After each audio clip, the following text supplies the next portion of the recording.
Hello everyone, and welcome to another Let's Play of Quest for Glory 2. My name is Anna Myrtle, and I will be your Let's Player for this evening while I get my map out. There we go. Let me see. I don't really understand why we have to volume every single time we load. Okay, so when we last left Arcane, we had found the Wizards Institute of Technocracy by using detect spells in the streets of Shapira and following the arrows that popped up. And we knew to do that because Keep On Laughing and Aziza said that you have to use magic in order to find the Wizards Institute. So you have entered a very strange place. The path you walk upon seems to be carved from ivory. The walls around you seem carved of marble. Between the walls and the path is a gap through which you view total darkness when you look down. When you look back up, you see the same limitless black. You have a funny feeling you aren't in Shapira anymore. You had been walking through halls hung with the portraits of many wizards. At last, you come to some pictures that you recognize. You hear several voices. Who are you that enters the lofty portals of the Wizards Institute of Technocracy? Well, my name is Aaron. Why have you sought to enter into the Wizards Institute of Technocracy? I want to be a wizard? Who do you call upon to be your sponsor and mentor in these hallowed halls of the Wizards Institute of Technocracy? So we need a sponsor. So let's look at these portraits. The portrait shows Harry Houdini in a typical state of intense concentration. Can we ask for him? Houdini, prestidigitator paramount of faraway lands, master of escape. Do you accept Aaron to be your initiate into the Wizards Institute of Technocracy? You hear a man's distant voice, apparently under great stress. I'm a bit tied up at the moment. The name escapes me. Now you really must excuse me. I think this is supposed to be implying that he's in the middle of a magic trick and not in the middle of something else, but now that I'm older, it's not clear. You must choose another sponsor. This portrait is politely formal, befitting Aziza the Enchantress. So what about Aziza? We like her. Aziza, Enchantress of Shapira, Wizard of Water. Do you accept Aaron to be your initiate into the Wizards Institute of Technocracy? I cannot pass judgment upon the candidate until I have worked with him for some months. I am unwilling to have someone I do not know well as my initiate. You must choose another sponsor. The portrait shows a wizard with a severe nature. He appears totally humorless. This picture is entirely black. So over here we have Merlin. That's funny. He doesn't look anything like the way Peter Ledger drew him in Conquest of Camelot. Can we have Merlin? Trismegister Merlin Ambrosius, Wizard of the Isle of Gramier. Do you accept Aaron to be your initiate into the Wizards Institute of Technocracy? Have we met before? No, I don't believe so. Sorry. You must choose another sponsor. So over here, this blonde woman, you always wondered what Irana looked like. She reminds you of Genesta, a fairy you once knew. I believe Genesta is a reference to one of the King's Quest games. Can we have Irana? We stayed at her valley flower place plenty of times. To our regret, Irana has not answered our summons for many years. You must choose another sponsor. Over here we have Zara. Like most of the wizards, Zara's expression is serious and intent. She shows little propensity towards humor. Zara Sashina, wizard of the Eastern Woods, emissary of the fairy folk. Do you accept Aaron to be your initiate into the Wizards Institute of blah blah blah blah. Outside of the few spells I gave him, I have no knowledge of his skills or abilities. I will not accept responsibility for him. You must choose another sponsor. I'm going to try something that, at this point in the game, we shouldn't know how to ask, but I'm going to ask. Ad Avis, wizard of the Southern Sands, enchanter of the elements. Do you accept Aaron to be your initiate into the Wizards Institute of Technocery? You hear a man's voice, deep and sonorous. So, a want-to-be wizard seeks me for a master. I am not interested in half-trained novices. However, should you actually become a wizard, you might be of use to me. There is much I can teach you. Until that time, find someone else to paper train you. You must choose another sponsor. And I'm going to try something else that I don't think will work. It would help if I spelled it correctly, Dark Master. That is not an appropriate sponsor. Don't look. Spoilers for Quest for Glory, another game. So close your eyes if you don't want spoilers. How rude. He doesn't seem to be house trained. Okay, so they didn't recognize the my response. So let's go with the one we didn't ask about.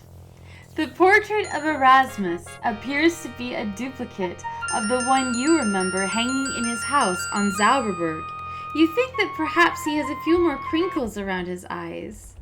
Ugh, the volume changed itself again. So we're going to say Erasmus. There was a moment of silence. Do you actually request such a whimsical wizard to be your sponsor? It was the choice he made. But you know what Erasmus is like. Do we have to endure his sense of levity? It was the initiate's decision. Let him abide with it. Very well. Magister Erasmus of Zauberberg, Archmage Extraordinaire, do you accept Aaron to be your initiate into the Wizards Institute of Technocery? You hear the familiar voice of Erasmus. Let me see. Aaron. Oh, yes, the young hero who was so bright. You hear the squeaky voice of Fenris.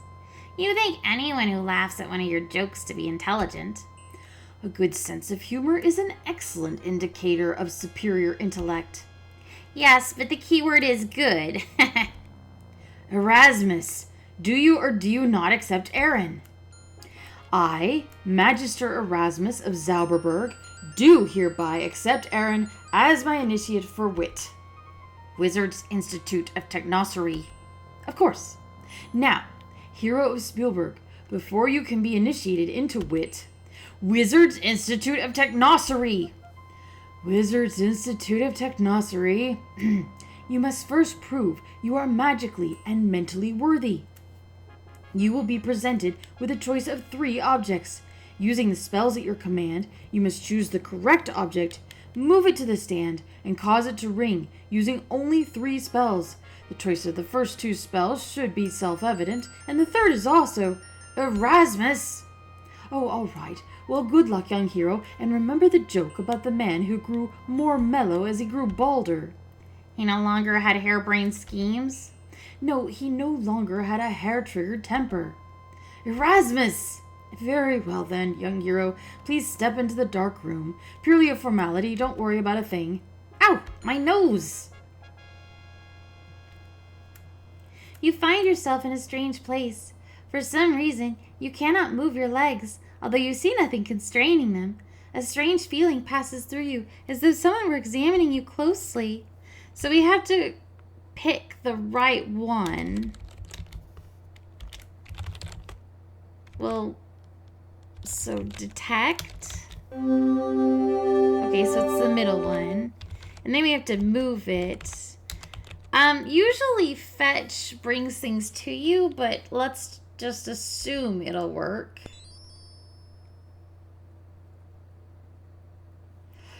And now we have to ring it. So, we could use a force bolt to thwack it, but I'm gonna cast Trigger because that was one of Erasmus's spells.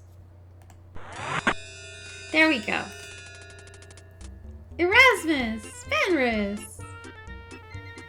Very good, Aaron. You have shown yourself very capable in figuring out the spells needed for the pretest.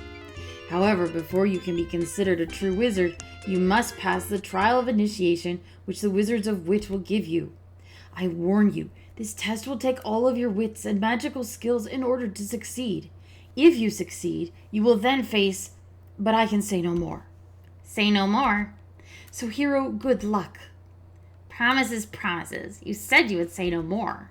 Oh, Fenris. Good luck, Aaron. You have shown yourself to be resourceful in your use of spells under simple conditions. To become a wizard, you must prove that you are capable of using magic under time-critical and life-threatening conditions. You will be presented with a series of 4 tests. They will require all your intelligence and magic. Should you fail, your very life may be endangered. Will you accept the challenge and walk the path of wizardry? Yes, we will. How much mana do we have? You find yourself walking on a narrow pathway leading to the edge of infinity. You hear only your own footsteps. You must now stand into the wind. Okay, we've got enough mana. Okay, so look at staff. The wizard's staff spins faster and faster. Well, so if we walk into it, it'll knock us off the path.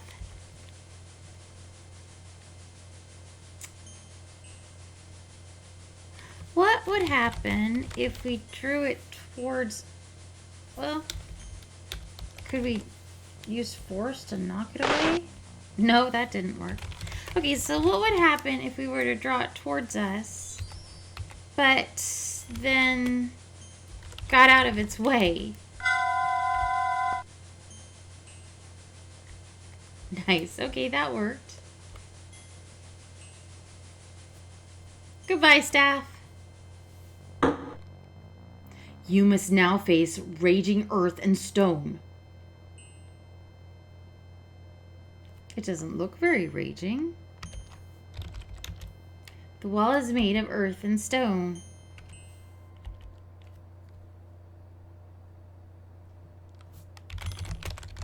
Is it magical? I mean, it must be, right? The wall appears to have a spell placed upon it.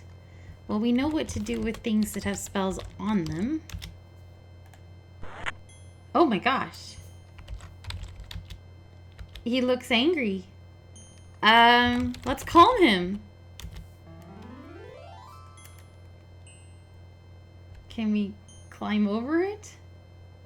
Excellent. Whoa! Phew. You must now overcome the subtle strengths of water and ice. Look at glacier. Look at ice. Is a gigantic piece of ice blocking the path? Can we melt it? Whoa. You seem to have melted the hoarfrost. Now you can see that the iceberg is fractured. We have a force spell that we bought. If we... Yeah. Okay, maybe a couple more times or one more time.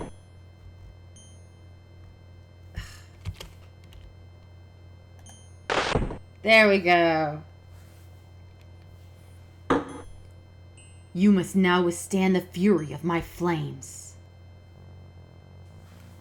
Okay, look at door.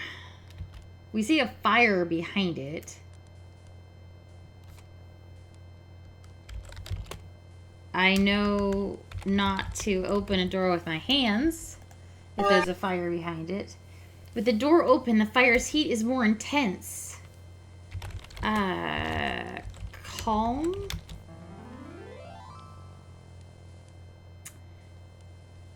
The flames have died down, only to reveal a hole burned into the pathway. Okay, so what if we... Say, have you figured this out, or are you just playing it by ear? And then we knock it over, and then we have a bridge. You did it! You're at WIT's end! You have proven yourself worthy of the Wizard's Institute of Technosophy and Erasmus's faith. Congratulations, you are now a wizard initiate. Now you have overgrown the childish hero business and can devote yourself to years of metaphysical musings and esoteric exercises designed to invigorate your intellect and to manipulate your mental and magical muscles. You have passed this day from the lesser mortal plane into the realm of wizards. You are now qualified to begin your postgraduate magical training. In 15 or 20 years, you will be ready to return to the world of mere men. Until that time, you will bask in the sunshine and security of academia, knowing you shall receive the best of all possible educations. Ahead of you are the wonders of wizardry. Behind you are all the petty problems inherent in the mundane land. You have passed beyond those weaklings who depended upon your skills and dared to call you friend. You will now learn real magic of the Wizard's Institute of Technosophy, knowledge gained through careful study. Walk away from the world of those fools who claim they need you. You are more than just a hero now. You are a scholar. You have only to take the oath that you will ignore and forget about those who said they needed you in the land of Shapira and devote yourself to the improvement of your mind and magic. Will you take the oath? Well, no. We wanted to be a wizard in order to help people. And education does sound awesome. Maybe we could do that after all this, but we can't just drop everything and go off for 15 to 20 years and come back later. Shima and Shamin need us, so no. Well, it is obvious you think being a hero is more important than being a scholar. Perhaps someday when you have matured a bit, you will comprehend the enormity of the education you have ignored. The Wizard's Institute of Technosophy is for real wizards rather than the real world. Congratulations, Wizard Aaron. You have shown exceptional intelligence by refusing to take their silly oath. After all, what good is magic or knowledge unless you use it? My graduation present for you is the reversal spell. You may recall the kobold's use of it against you in Spielberg. Cast reversal, and magical attacks directed at you will rebound to their caster. But take care, it will not help against the indirect effects of other spells. You feel the thrill of knowledge. Now you know how to cast the spell of reversal. You should now return to Shapira. They really need a wizard hero like you there. And remember, those who can, do. Those that can't tell others what to do? Fenris, when is a rat not a rat? When it turns into its rat hole? No, when it's eradicated. What did the rat say as he fell 12,000 feet straight down? It's a long way to tip a ratty? Or maybe, cheese it, I swiss I hadn't gone this way. Oh, all right, what did the rat say? I'm not sure either, but I know a way to find out. Care to volunteer? I guess I blew it. I'd better be good for a while, right? Right. At any rate, wizard hero, good luck and farewell. Bam! We did all that and it's still morning. So, we're a wizard now. Yeah. We're a cool, kick-ass wizard. Not that we have anything to show for it. You'd think they'd at least give you like a graduation present or something. I'm gonna save the game because we're gonna try walking to... Ah, good, she's finally back. Rumor has it that a thief broke into the metalworker's house the other night. There will be extra guards patrolling the street tonight. It will be a good night to sleep in. By the way, did you happen to pick up the little item I mentioned before? Show tea service. The teapot is worth 20 dinars. I will give you 10 dinar for it. Bargain tea service? You drive a hard bargain. I can pay you an additional 20%, but no more. I will pay you 12 dinar because I like you.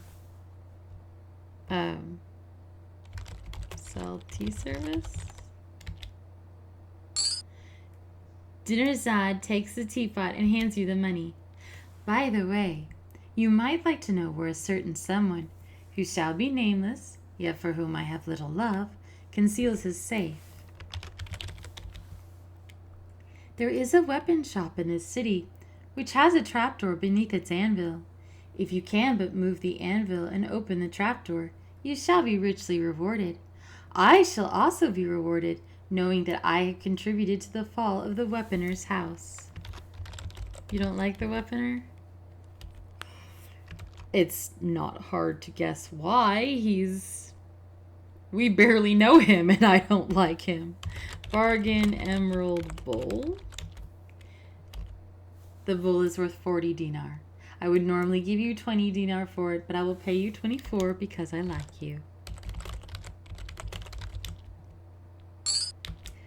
Bargain silver dagger. This silver dagger is worth 30 dinar. I would normally give you 15, but I will pay you 18 dinar because I like you. And I think that was everything. All right, so we've got another job, although it didn't sound like one we had to report back for. And we're really overloaded. Doing some flowers. Flowers are sweet, but I prefer diamonds to daisies any day. That's fair enough, and also I think I knew that. All right,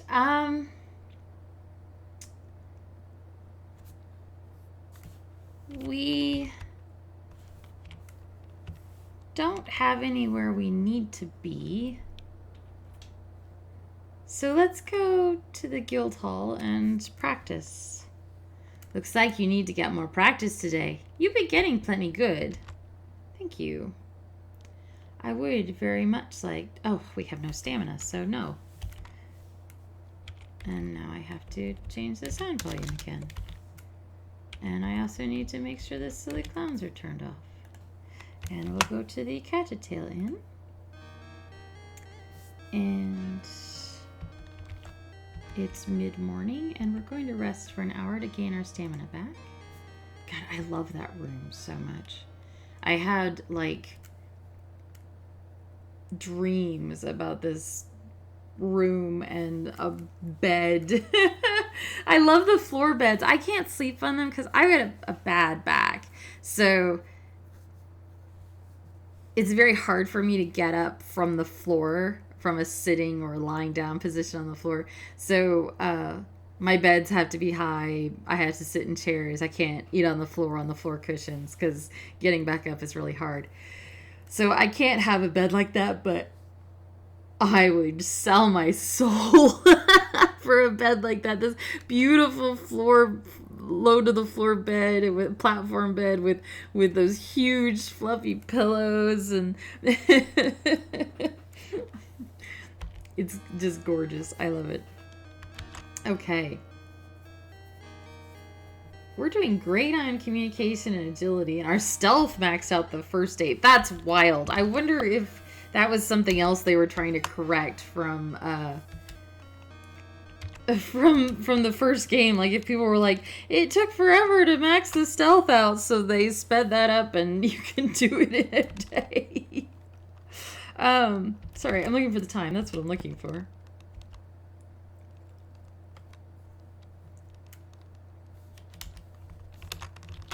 Do you have anything else to say about the fire elemental? Is that an axe? I don't think you can get the axe. Can't get that. Don't be silly. Can we get some food? Bargain. Have we had any of their bread? I think we've had everything now.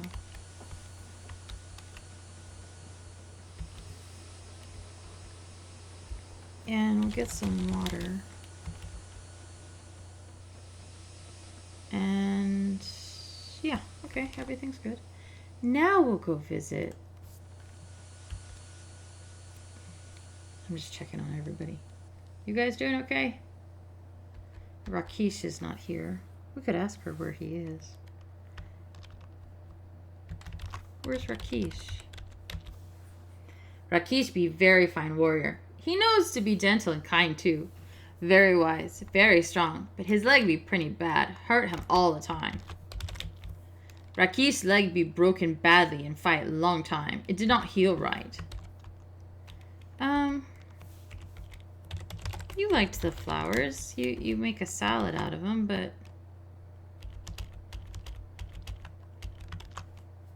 it ups our communication and our honor. Okay, that's nice. And then we can buy more and barter them, so everybody wins. I'm gonna keep one to give Shima later. Okay. Alright, we're going to go fight.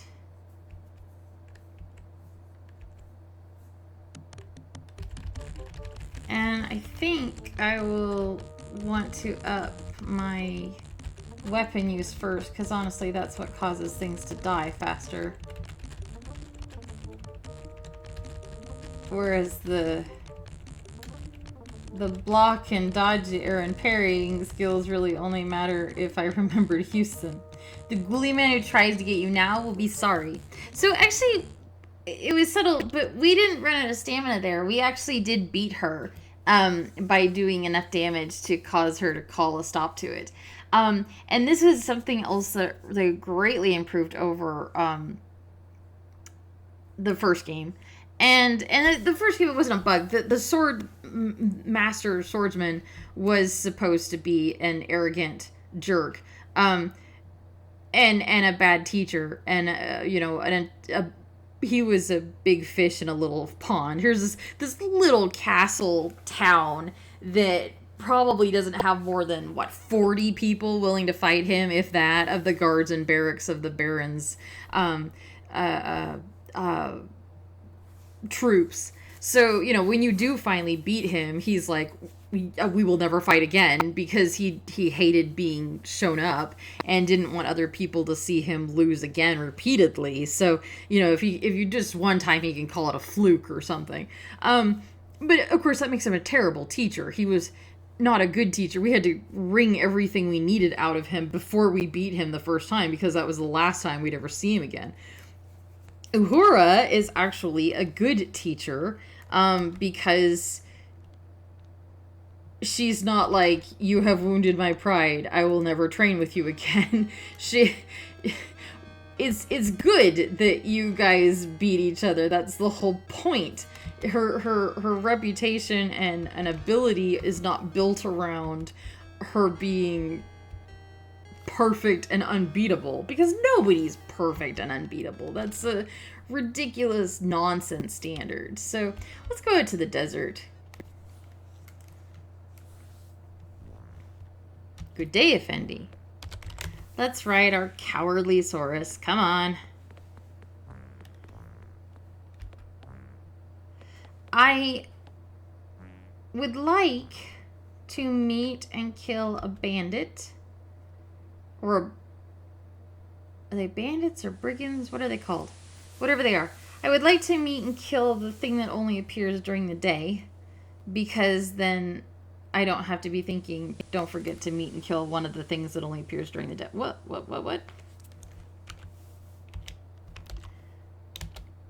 You see sheer cliff walls where the mountains begin, stark against the brilliant blue of the sky. On a ledge jutting out from the cliff, a griffin seems to have made a nest. I swear that the spelling for that changes, because I could have swore Harik called him a griffin with a PH, and this is griffin with 2 F's, so I feel like that's changed. Some debris has fallen from the nest. The griffin looks like a cross between a lion and an eagle. It seems to be sleeping. And then you can see part of a feather sticking out from under a rock near the cliff base. So, we did talk to Rakesh about griffins. Let's not wake it up. And he said that they don't attack people unless they're provoked. So it's not like this thing's going around eating. It's not like this thing's going around eating people for no good reason. The rock was heavy, but you managed to move it off the feather. And we only need one feather. You pick up the large feather and put it away. So let's just leave it alone. I wouldn't want to be woken from my nap with some stranger cutting off bits of my hair or whatever. So, raid my hairbrush in the bathroom instead and let me sleep. That analogy kind of got away from me there. If you disturb the griffin and frighten him, he will fight you.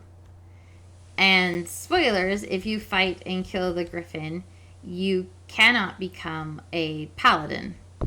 Brigand! Yay! I was looking for you. You have triumphed gloriously over the brigand. Because the feeling of, I guess, of the game developers was that a paladin would have found a non-violent solution, kind of like we just did, to collect the feather.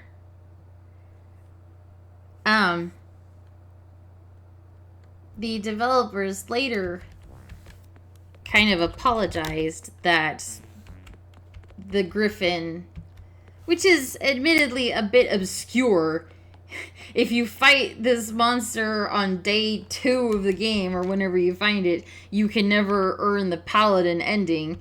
Oh, okay, that's totally clear, sure. So later, one of the developers, I think it was Corey Cole, apparently apologized that they had made it worth too many secret dishonor points, basically, and said that they should have made it worth fewer secret dishonor points so that it was bad, but didn't totally disqualify you right off the bat. It's my understanding that that's one of the things that the fans fixed in the fan-made VGA remake. Another thing that was quote-unquote fixed, which I would argue is not fixed at all, in the VGA remake is, I think, if you steal from the metalsmith and the weaponsmith, which we've already stolen from the metalworker, and we will steal from the weaponsmith later. I think if you steal from them, that's a automatic no for becoming a paladin, which I do not really agree with. And we will be able to make paladin. I don't think you were supposed to. Okay, lamb falafels and sour cream along with rabbit curry are part of the meal for the tonight. May it do you good. Give flour and thank and eat. So I think the developer intent was that if you did those things in this game, you wouldn't be able to make paladin. We will, and I have stolen everything that wasn't nailed down and still become a paladin. So if that was the intent, there's a bug somewhere or it didn't work or whatever. And I think it was fixed for the VGA. I don't really like that because it implies that thievery is always wrong or something a paladin would never do. And I mean, we weren't stealing from impoverished children or, taking from the beggar's bowl or something. We were stealing from a rich guy who had emerald bowls and silver daggers and whose, eldest son has fun chopping the hands off of people who steal out of necessity. So, I mean, I'm not going to be all eat the rich on here, but I don't really feel like it's a huge moral quandary that we stole from them some stuff that they didn't need. And you know, we're going to end up redistributing that wealth a little bit. Similarly, the weaponsmith, we don't know what his beef is with Dinarzad, but I can well believe that he legitimately pissed her off and that she feels like he needs some comeuppance for that. So, you know, I would just call that asshole tax. Okay, sunset again. So, it's not nighttime. Let's go to the guild and get one more round of fighting in. It's also nice that we can fight over basically any time during the day and not on the once a day schedule that the weapons instructor limited us to,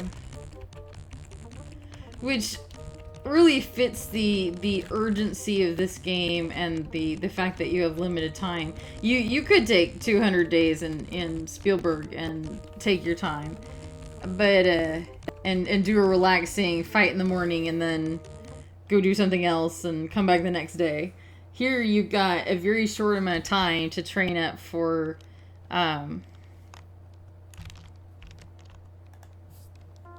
stuff that is coming, and it's stuff to a certain extent that you know is coming or have a feeling is coming.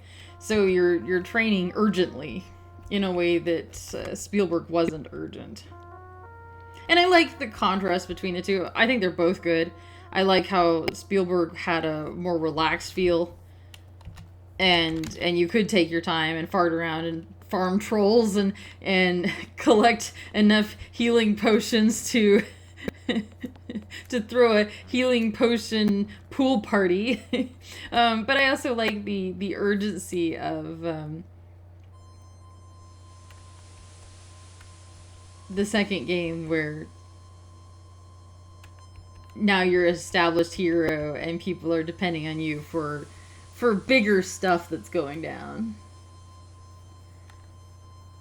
Something else that's different about this game is you'll notice whether a monster shows up isn't just we walked onto a new screen, there's a monster. We can actually wait around and they'll come to us, which has the effect of making the desert feel more like a contiguous area as opposed to a selection of screens. So I like it. But it does mean we get this kind of boring standing around on a Saurus looking... Well, we do look pretty badass on top of the Saurus, I won't lie about that. Get tail. I should be spamming magic at people. I keep forgetting to do that. We get thrown off so quickly that casting really isn't an option. Can we dismount and...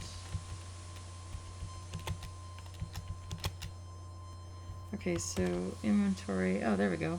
Something's running at us right now. Force, levitate, reversal, cast, dazzle, cast. Oh, fudge. Didn't even stay dazzled long enough for us to throw a force bolt at it. Which is annoying, I must say.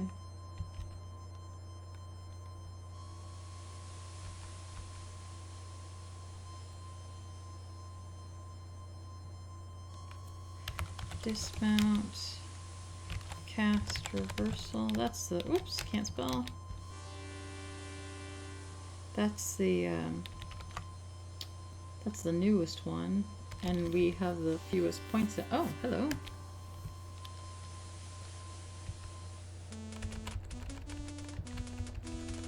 Your reversal spell is wearing thin. Well, we're not fighting any magic using enemies, so search body. Alright, it is 55 stamina, and night is still young, and cast reversal. Man, I just cannot spell. My name is Anna Murdell, and I cannot spell. which makes it kind of, oops, cast force. If I really wanted to, we could, boy, that just does not last very long. We could toss the shield on the ground and cast spells in combat, which I may end up doing to practice, but you have to remember to pick the shield back up or it's gone forever. And oh, hello. Well, for instance, drop shield, cast force,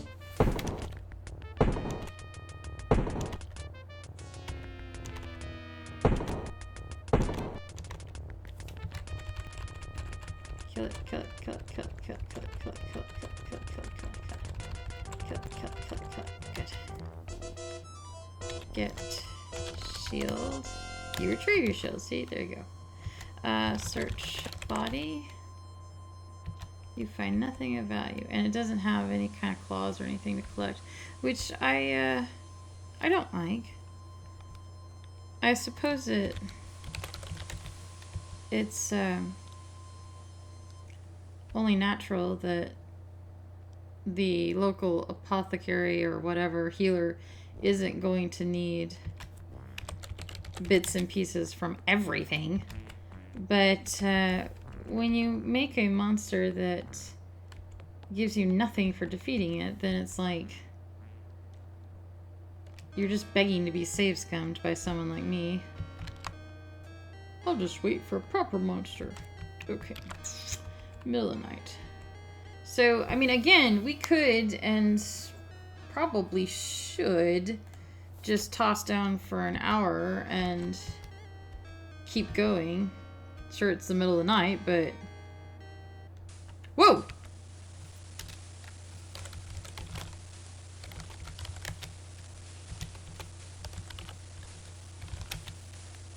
Yeah, we're just gonna go back in. We didn't see that. Yo, okay, going back to bed. I mean, nothing to see here. Oh, yeah. Anything interesting happening outside?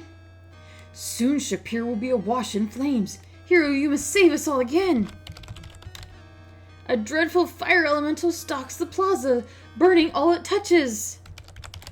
Oh, man. So are we all trapped in here? Hero, please take care of yourself. I worry for you. Shima, if I don't live, here's the last of my flowers. I need to buy more. Okay. So is it still out there? Crap, it is. Jeez, that's loud. It isn't 9 though. Like, the sound effects and the music are on like a different thing, I swear. So, what do we know? Let's review. But Aziz has said that it can burn, it can take fuel from the very plaza bricks, and that we wouldn't be able to catch it. That we needed to use water against it, but that we wouldn't be able to do so in a big open plaza area, because if we tried to splash water on it, it would just move away. I guess we could try that. Splash water. Your water's going to squirt that far. The elemental dodges easily in the open plaza. Ouch. Okay. So, sorry, never mind. My bad. So, mostly full water skins. Cool. So, I mean, it seemed to do something, but it didn't do much. It just leapt away. Harik said that we could lure it with incense. And we need to get it out of the plaza. So what happens if we scatter some incense? Drop incense. Whoa. Watch out. Okay, so come on. Follow me. Come to Daddy. You have lured the fire elemental away from the plaza. Now you must try to weaken and capture it. Throw water. And then Aziza said to trap it once it was weakened in a container suitable for that type of item for holding it. So we have a lamp. As you pick up the lamp and rub it, a small flame appears. When you rub it again, the flame goes away. You now have a magic lamp. You put the lamp safely away in your backpack. All right. So, is that it? Did we do a good job? Hero of the North, 1,000 thanks for defeating the thing of fire. We were forced to flee for our lives when it set the stand of Alitika aflame. So, let's go tell Abdul first. You can leave now. Sit. Tell about fire elemental. Ask about fire elemental. Okay. You guys aren't gonna listen. I totally did it. So the souvenir guy's gone, I guess. Give some time to the musician, because he's had a rough day. And we need more flowers. So we're gonna, let's see. Our honor is 77, went up, I guess. Yeah, we got no flowers, so. Bargain flowers. Now we have to press enter 1,000 times.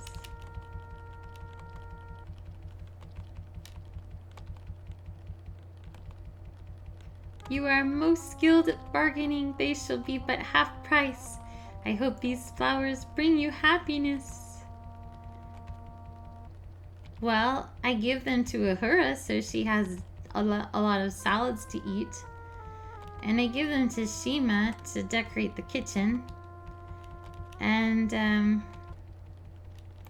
I offered some to Dinarazad, but okay, so we're up to 146 on communication.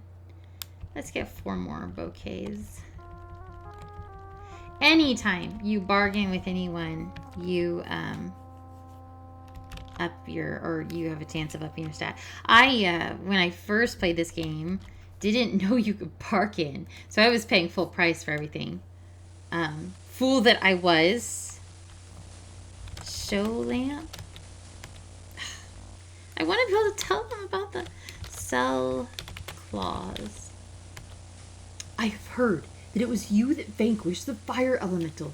How wondrously brave you must be. Your valor in the face of the dreaded ghouls is impressive. My supply of claws is almost complete, but I will yet purchase a few more. Oh, he's almost done? Ah, wonderful. I was almost out of poison cure pills. Well, that's annoying if he doesn't need... Oh, give... I'm going to ask about Griffin.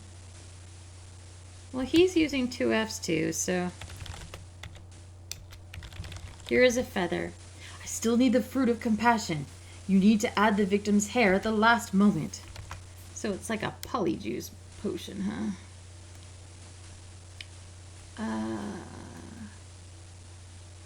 I mean, it's like a polyjuice potion that makes you what you originally were instead of what you've been changed into. So that's kind of cool. Get water. And I don't need food from y'all because I just had breakfast. And everyone over there is cool. So, let's go into the street and away from the plaza. And cast reversal.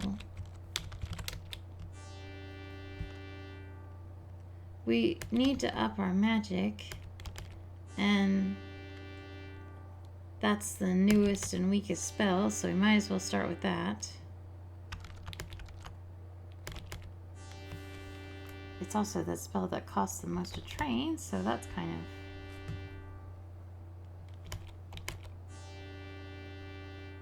Who is a good kitty? You are a good kitty. 25, huh? Okay, and our magic didn't go up at all. That's grand! You know what I'd like to try to do? And we'll probably lose again. I'd like to arm wrestle. Oops, that's not how you spell arm wrestle. There we go. It'll cost you more to bet me this time. You'll have to put down 2 dinar. Does it go up each time? Bet dinars. Okay. Left arrow.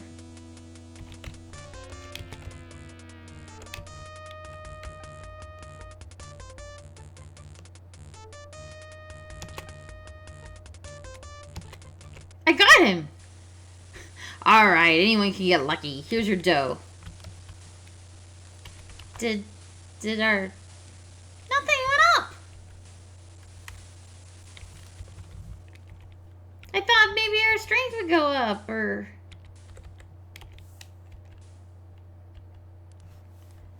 Well, never mind then. I don't care. It's fine. Hi. Would you like some flowers? Alright. Can we ask about the baby again? Ask about baby's father? Simba's father be in the Sultan's guards. Strong fighter. He be almost better than me. Almost.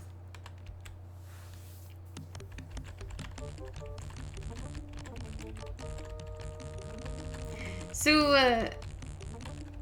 I don't recall that it's talked about much in the second game, but Uhura is not a native of Shapira.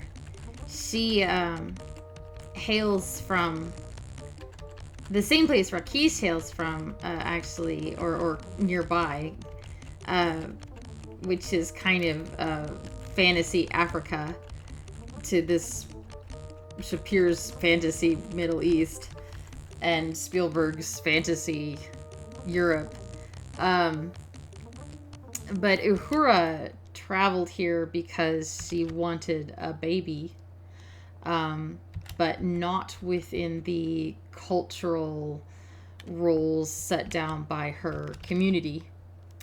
So she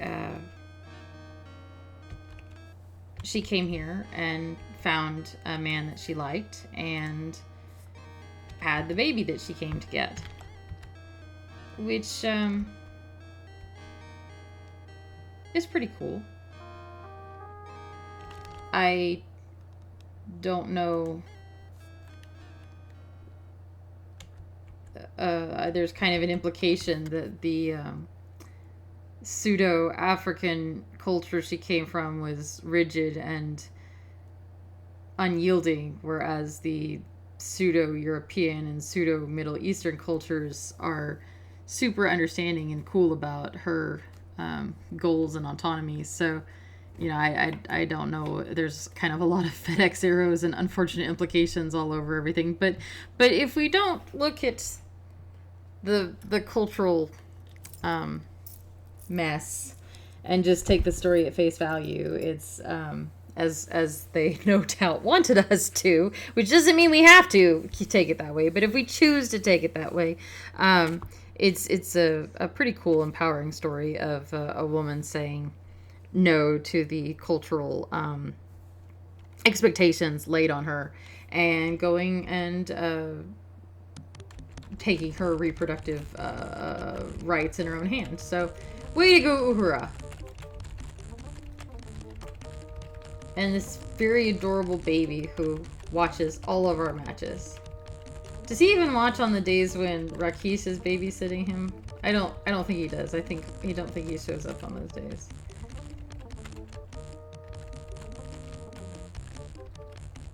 But he's so cute.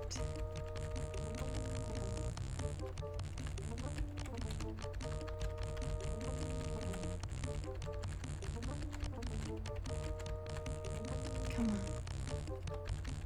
God, there we go. We won! Okay, weapon use 65, 165, 114 for parry, and our strength is 125. So, you know, it's going up. I'm a worrywart, so I'm going to fret about the numbers until they're perfect. Even though we will have time and days to spare. If there wasn't wiggle room, if there wasn't any leeway, if you had to be perfect, I would probably have been miserable with this game. But there is leeway with the timing, and that helps a lot. I don't remember if I had the dates, so we'll have the dates. And then we're going back to the falafel, because the falafel sounds awesome.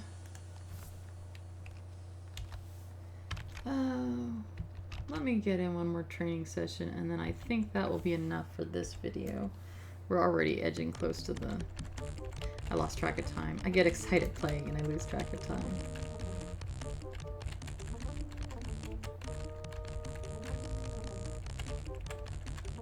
Rakesh, too, while I'm speaking of the two visitors to Shapira, Rakesh is also an example, much like Uhura, of someone who has subverted and walked away from society's expectations for him. We will find out, if not in this game, then in the next one, that he was a king of his people. You know, think Mufasa from the Lion King, and he abdicated to his younger brother. Think Scar from the Lion King, not quite that bad, but he abdicated to his younger brother in order to pursue paladining, because his people needed him to. It wasn't just a personal, I'd like to be a paladin. I must be sure to consult the astrologer about the fire elemental. It must certainly be a bad omen. So yeah, Rakesh walked away from his crown. The supper tonight is soras, stuffed with grapes and saffron rice, and honeyed rabbit. This is a specialty of Shapira, and I hope you will like it. Oh wait, give her flowers. Tank. Can't spell. And eat. And so in that regard, I like how Rakesh and Uhura are kind of bookends to each other, because they both walked away from social expectations for what they should be and what they should do based on how they were born, and they walk different paths. So I think that's kind of cool. I also like, again, from a world building and character building, character showing. This is a very show as opposed to tell game. You will notice that despite being strangers in this land of Shapira, Uhura and Rakesh are extremely valued by the local people and the Sultan. The Sultan put Uhura in charge of the guild hall because she's the most suited for it. She's good at her job. She's a great fighter. She's a great teacher. So, this foreign woman comes to his land and he says, you know what? This is what you're best at. Go wild, go nuts. This is your place now. Install as many curtains as you want for the bedroom. So from that, we can just from that, we can see that the Sultan appears to be the kind of guy that, he's practical, but he didn't look at her and discount her for being a woman or discount her for being a foreigner.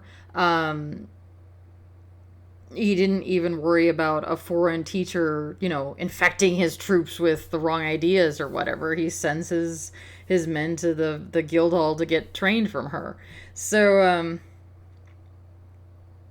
without ever having met the Sultan or knowing anything about him, right off the bat, I like him for that. Similarly, Rakesh is this big deal hotshot paladin slash ex-king. Some rulers would be a little wary about having them in their city. What are they here to do? What are they going to do?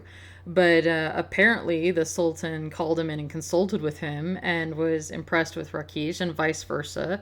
And they both hold each other in high regard. So, again, that tells us that the Sultan doesn't have an ego problem that would get in the way of him working with somebody who is better than him or more skilled than him in various areas. He's willing to earn the respect and colleagueship of somebody who is very different. He's a lion centaur for crying out loud. That's it doesn't get much more different than that.